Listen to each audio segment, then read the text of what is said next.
Assalamualaikum dan selamat sejahtera murid-murid. Pada hari ini kita akan belajar mata pelajaran Bahasa Melayu tingkatan 4.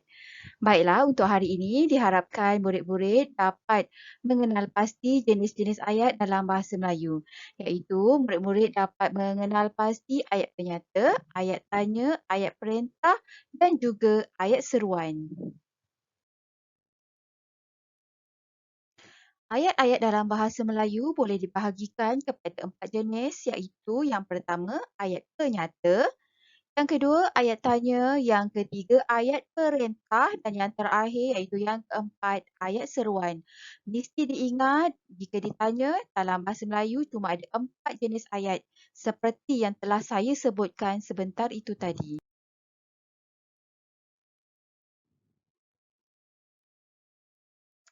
Baiklah murid-murid, kita akan mulakan dengan jenis ayat yang pertama iaitu ayat penyata. Baiklah, ayat penyata ini merupakan ayat yang menerangkan atau menyatakan sesuatu perkara. Okey, disebutkan juga sebagai ayat berita atau ayat keterangan. Kita menerangkan, kita memberitahu atau kita menyatakan sesuatu. Itu adalah ayat penyata. Okey, saya beri contoh yang pertama. Penjual ikan itu sentiasa tersenyum. Yang kedua, Aminah membeli pakaian dari kedai itu. Kalau awak lihat, kedua-dua ayat ini dia hanya menerangkan atau menyatakan sesuatu perkara, maka dia dinamakan sebagai ayat penyata. Baiklah, kita akan sambung dengan jenis ayat yang kedua iaitu ayat tanya. Sangat mudah ya murid-murid. Ayat tanya jika kita nak kenal pasti dia mempunyai tanda soal pada hujung ayat. Okey. Ayat tanya ini boleh dibahagikan kepada dua iaitu dengan kata tanya dan juga tanpa kata tanya. Apa contoh kata tanya? Siapa, berapa, mana itu adalah kata tanya. Okey, kalau tak ada kata tanya pun boleh juga kita kategorikan sebagai ayat tanya. Yang penting dia mempunyai tanda soal pada hujung ayat. Okey, kita tengok contoh ayat tanya yang pertama. Rumah di atas bukit itu terbakar? Yang kedua, siapakah nama kamu?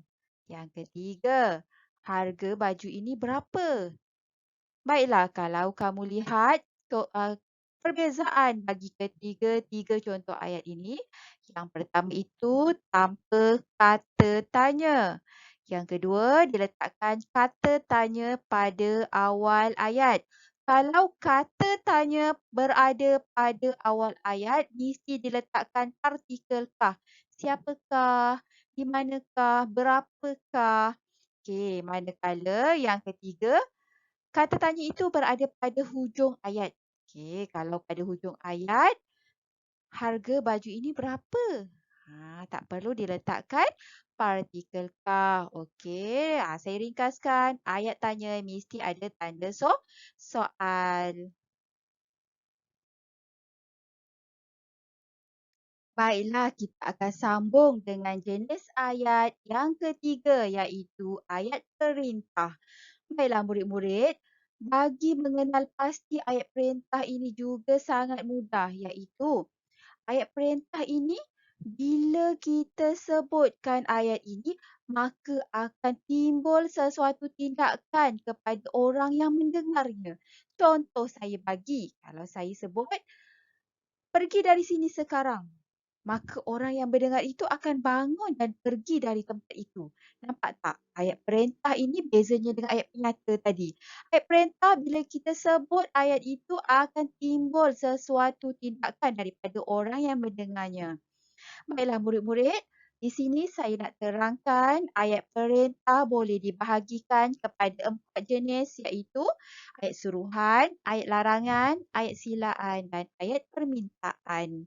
Okey, kita tengok ayat yang pertama iaitu ayat suruhan.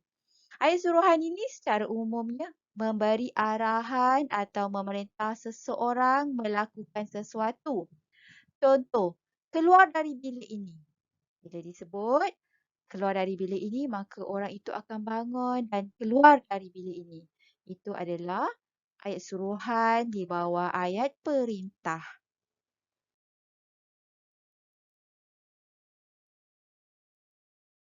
Okey. Ayat perintah yang kedua adalah ayat larangan. Larangan. Melarang seseorang daripada melakukan sesuatu. Okey, dua perkataan yang menggambarkan ayat larangan yang biasa adalah usah dan juga jangan. Contoh, jangan ambil harta orang. Bila disebut, maka orang tu tak ambil harta itu. Nampak tak ada tindakan di situ. Yang ketiga adalah ayat silaan. Menjemput atau mempersilakan. Okey, bagi mengenal pasti ayat silaan, biasanya menggunakan perkataan jemput dan sila. Contoh ayat, jemput datang ke majlis perkahwinan saya. Dan yang keempat, ayat permintaan. Memohon permintaan atau pertolongan. Okey. Perkataan yang sering digunakan ialah minta dan tolong. Contoh ayat, tolong hantarkan jawapan sebelum hari Ahad. Keempat-empat jenis ayat perintah ini walaupun ayat larangan, silaan, permintaan atau suruhan tetap dikategorikan di bawah jenis ayat perintah. Ayat yang terakhir, jenis ayat yang terakhir ialah ayat seruan. Ayat seruan. Apa dia ayat seruan ni? Ayat seruan ini adalah ayat yang menggambarkan sesuatu perasaan. Contohnya takut, marah, takjub, geram, sakit dan sebagainya. Okey, macam mana nak bezakan ayat seruan? Ayat seruan ada tanda seru yang biasanya terletak pada hujung atau akhir ayat tersebut. Dan ayat seruan ini mempunyai kata seru seperti oh, amboi, cis, adu, cabas. Okey, jadi ada dua tanda ayat seruan ni. Yang pertama, depan ada kata seru. Selepas kata seru, tanda koma. Kemudian kita tuliskan apa yang kita nak tulis.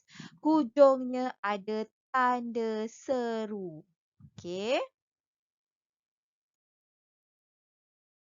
Mari sama-sama kita tengok contoh ayat seruan. Okey, tadi saya katakan ayat seruan ni depannya ada kata seru, kemudian tanda koma, kita tulis ayat kita hujungnya ada tanda seru. Depan kata seru, hujungnya tanda seru. Contoh yang pertama, wah, besarnya kereta abang. Cis, terimalah tikamanku. Yang ketiga, syabas, kau telah menang. Nah, ambillah wang ini. Aduh, sakitnya gigiku. Dan yang keenam, amboi, cantiknya baju kamu. Ini adalah contoh ayat seruan. Murid-murid, kita tentukan jenis-jenis ayat berikut. Yang pertama, berapakah harga sayur ini? Ayat tanya. Yang kedua, cis, berani kamu mencuri wang saya? Ayat apa ni? Ayat seruan. Nampak tak di situ? Yang ketiga, bapa saya bekerja sebagai pembantu jualan. Ayat penyata. Yang keempat, Azizi tidak hadir ke sekolah kerana demam. Ayat penyata. Kamu sudah makan atau belum? Ayat tanya. Yang keenam, usah dikenang lagi perkara yang lalu. Ada usah tu. Ayat perintah. Ali rupanya yang datang. Ayat seruan. Yang terakhir, tolong tutup pintu itu. Ayat perintah. Baiklah, sekian sahaja pembelajaran kita pada hari ini. Semoga murid-murid mendapat ilmu yang bermanfaat. Diharapkan juga murid-murid dapat membezakan empat jenis ayat yang saya sebutkan tadi iaitu ayat penyata, ayat tanya, ayat perintah dan ayat seruan. Sekian wabillahi taufiq wal hidayah. Wassalamualaikum warahmatullahi wabarakatuh.